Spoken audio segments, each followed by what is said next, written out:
दोस्तों स्वागत है आपका इनसाइट नॉलेज की टॉप डिफेंस और वर्ल्ड अफेयर से जुड़ी न्यूज में। पिछले 7-8 दिन से हमारे चैनल पर कोई भी वीडियो अपलोड नहीं हो पाई थी, उसके लिए मैं माफी चाहूंगा क्योंकि मैं भारत से बाहर था, इस वजह से वीडियो अपलोड नहीं हो पा रही थी। लेकिन अब डेली वीडियो चैनल पर आएगी। तो चलिए शुरू करते हैं इस वीडियो को और जानते हैं आज की टॉप डिफेंस और वर्ल्ड अफेयर से जुड़ी खबरों के बारे में। हमारी पहली खबर चीन से निकलकर सामने आ रही है, जिसकी एक बार फिर से बड़ी साजिश का पर्दाफाश सैटेलाइट तस्वीरों से हुआ है, जिसके जवाब में भारतीय विदेश मंत्री एस जयशंकर द्वारा चीन को फटकार भी लगाई गई है। दरअसल जैसा कि आप अपनी स्क्रीन पर नवभारत टाइम्स का आर्टिकल देख सकते हैं, जिसमें साफ साफ लिखा हुआ है कि चाइना ने LAC के पास 10 नए हेलीपैड को बनाया है। भारत से लगी सीमा के पास चीन अपना सैन्य बुनियादी ढांचा बढ़ाने में जुटा हुआ है। सैटेलाइट तस्वीरों से पता चलता है कि चीन ने वास्तविक नियंत्रण रेखा यानी LAC के करीब लगभग 1 दर्जन हेलीपैड बनाए हैं। इंडिया टुडे ने अपनी रिपोर्ट में बताया है कि पीपल्स लिबरेशन आर्मी यानी PLA ने कुल 10 हेलीपैड स्थापित किए हैं, जो LAC के पास महत्वपूर्ण स्थानों पर फैले हुए हैं। लंबाई में 150 मीटर से अधिक ये हेलीपैड PLA की तेजी से सैन्य तैनाती क्षमताओं को बढ़ाने के रणनीतिक प्रयास का हिस्सा है। इन्हें रणनीतिक रूप से महत्वपूर्ण प्रमुख भारतीय स्थानों के सामने बनाया गया है, जिसमें मोस्ट इम्पोर्टेंट दोलक बेग ओल्डी क्षेत्र भी शामिल है। आपको बता दें, इन हेलीपैड पर MI-17 जैसे मध्यम लिफ्ट हेलीकॉप्टरों को उतारा जा सकता है। इसका मतलब है ये ऊंचाई वाले क्षेत्रों में चीन की परिचालन क्षमता को महत्वपूर्ण रूप से बढ़ाने के लिए तैयार है। देपसांग और गोगरा जैसे महत्वपूर्ण रणनीतिक क्षेत्रों के पास इनकी स्थिति से साफ पता चलता है कि इनका ध्यान तेजी से तैनाती और रसद सहायता में सुधार करने पर है। रिपोर्ट में कहा गया है कि PLA अपना ध्यान पेट्रोल पॉइंट 13 के चिप सेक्टर, हॉट स्प्रिंग और गोगरा क्षेत्रों की ओर केंद्रित कर रही है। इसके अलावा हेलीपैड का निर्माण तेजी से चल रही चीनी सैन्य तैयारियों के व्यापक पैटर्न का हिस्सा है। सैन्य ढांचे के निर्माण में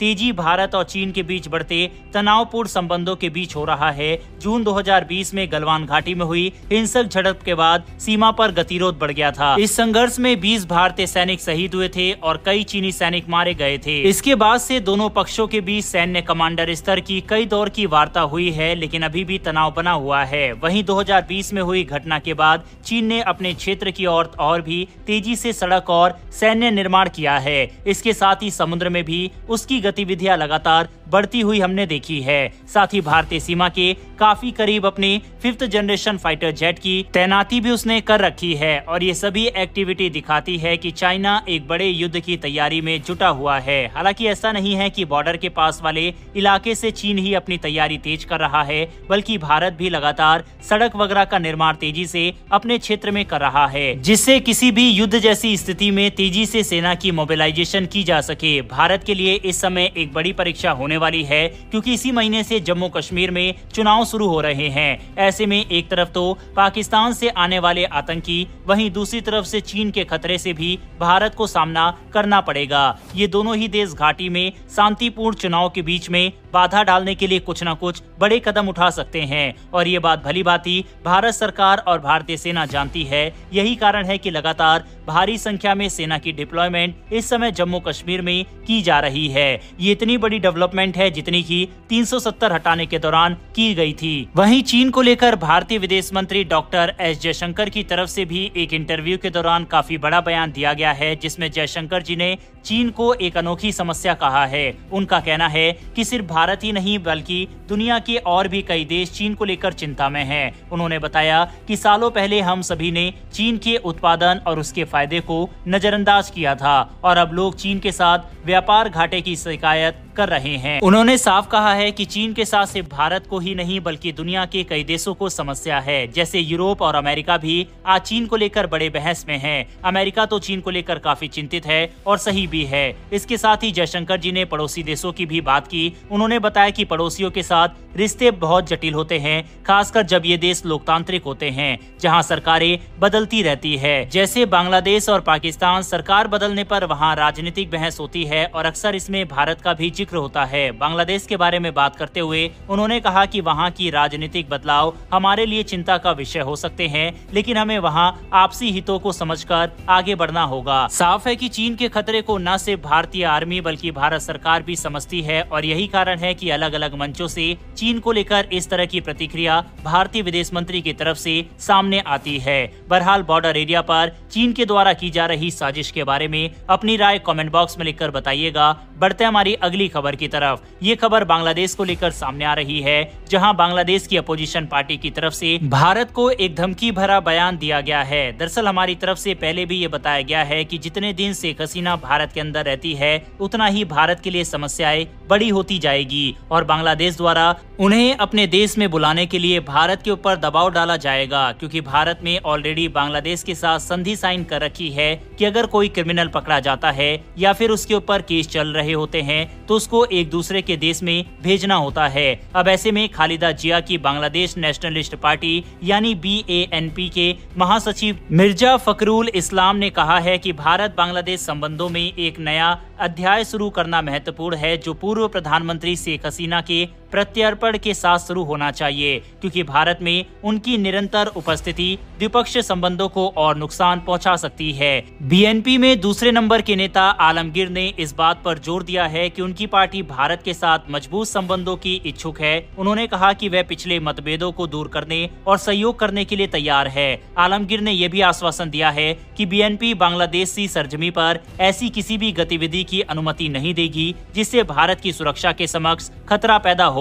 BNP नेता ने कहा है कि हिंदुओं को निशाना बनाए जाने की खबरें सही नहीं है, क्योंकि ज्यादातर घटनाएं सांप्रदायिक होने की बजाय राजनीति से प्रेरित थी। उन्होंने कहा शेख हसीना को खुद और अपनी सरकार द्वारा किए गए सभी अपराधों तथा भ्रष्टाचार के लिए बांग्लादेश के कानून का सामना करना पड़ेगा। वहीं इसे संभव बनाने और बांग्लादेश के लोगों की भावनाओं का सम्मान करने के लिए भारत को उनकी बांग्लादेश वापसी सुनिश्चित करनी चाहिए। इससे पहले भी बांग्लादेश की तरफ से कई बार शेख हसीना को उनके देश में भेजने की बातें कही गई। अब ऐसे में क्या भारत सरकार को शेख हसीना को वापस भेज देना चाहिए या फिर नहीं, इस पर अपनी राय कमेंट बॉक्स में लिखकर बताइएगा। हमारी अगली खबर भी बांग्लादेश को लेकर ही सामने आ रही है। दरअसल बांग्लादेश को हथियारों को लेकर चीन के ऊपर भरोसा करना अब काफी भारी पड़ता हुआ दिखाई दे रहा है। हाल ही में बांग्लादेश के सशस्त्र बलों के लिए चीन से खरीदे गए हथियारों की खराब क्वालिटी की रिपोर्ट सामने आई थी। ये बांग्लादेश की सैन्य तैयारियों के साथ ही देश की राष्ट्रीय सुरक्षा के लिए भी गंभीर खतरा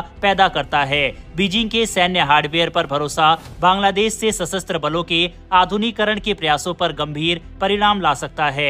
ऐसे में ढाका को चीनी हथियारों पर अत्यधिक निर्भरता पर विचार करने की जरूरत है। Stockholm National Peace Research Institute यानी सिपरी के नवीनतम आंकड़ों के अनुसार चीनी हथियारों का दूसरा सबसे बड़ा आयातक बांग्लादेश है। बांग्लादेश के सैन्य बलों की सूची में चीनी हथियारों का हिस्सा 2/3 से अधिक है। मिंग क्लास पनडुब्बिया या MBT 2000 टैंक जैसे महत्वपूर्ण हथियार प्रणालियों चीनी मूल की है। ढाका के अन्य प्रमुख हथियार निर्यातकों में तुर्की, ब्रिटेन और रूस शामिल है। इससे पहले बांग्लादेश ने नौसेना के लिए अपने स्वदेशी शिपयार्ड में गश्ती जहाज विकसित किए थे। ये हल्के हथियारों से लैस है और इनमें कॉर्वेट या फ्रिगेट के विपरीत समुद्री यात्रा करने की क्षमता नहीं है। ऐसे में कहा जा सकता है कि ढाका का स्वदेशी रक्षा विनिर्माण और उत्पादन आत्मनिर्भरता से बहुत पीछे है। बांग्लादेश के पड़ोस की भू राजनीतिक वास्तविकताओं के कारण चीनी हथियारों पर निर्भरता आत्मघाती है। भारत एक करीबी सहयोगी रहा है। 2009 में शेख हसीना के सत्ता में आने के बाद दोनों देशों के संबंधों में लगातार सुधार हुआ है, लेकिन बांग्लादेश ने